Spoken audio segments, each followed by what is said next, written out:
प्यार कभी भी किसी से भी हो सकता है। वैसे तो प्यार स्त्री और पुरुष के बीच होता है, पर कई बार ये प्यार समलैंगिक भी हो जाता है। और एक बार फिर कुछ ऐसा ही मामला सामने आया, जहां समलैंगिक रिश्तों में एक वकील धोखाधड़ी का शिकार हो गया। इतना ही नहीं, उसके लिए वकील ने अपने प्यार की खातिर अपनी पत्नी, बच्चों को भी छोड़ दिया। तो आखिर क्या है पूरा मामला, चलिए जानते हैं।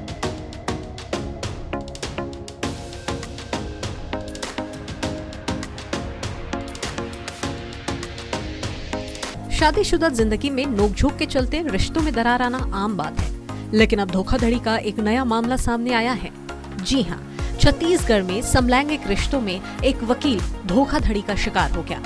राजधानी रायपुर के शादीशुदा वकील को सीआरपीएफ जवान से दरअसल प्यार हो गया।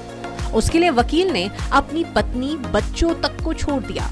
अब आरोप है कि सीआरपीएफ जवान किसी और पुरुष के लिए उसे धोखा देकर भाग निकला, जिसकी शिकायत वकील ने सीआरपीएफ में की है।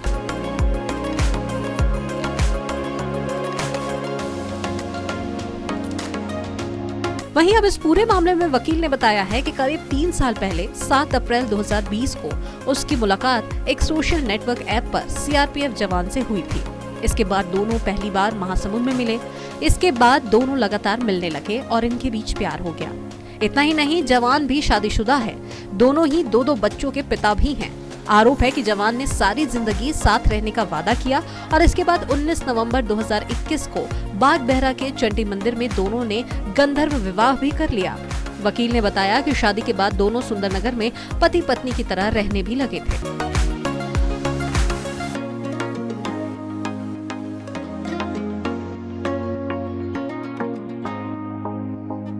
वैसे शुरुआत में जब वकील और सीआरपीएफ जवान के बीच नजदीकियां बढ़ी तो दोनों की पत्नियों को ये लगता था कि वे दोस्त हैं। दोनों एक दूसरे के घर भी आते जाते थे।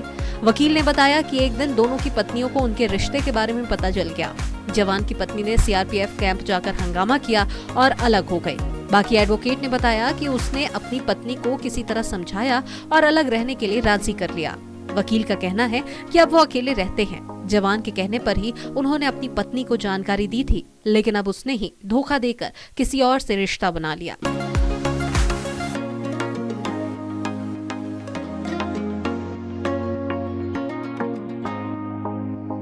फिलहाल जिस सीआरपीएफ जवान पर एडवोकेट ने आरोप लगाया है, वह छत्तीसगढ़ का ही रहने वाला है और ओडिशा कैंप में पदस्थ है।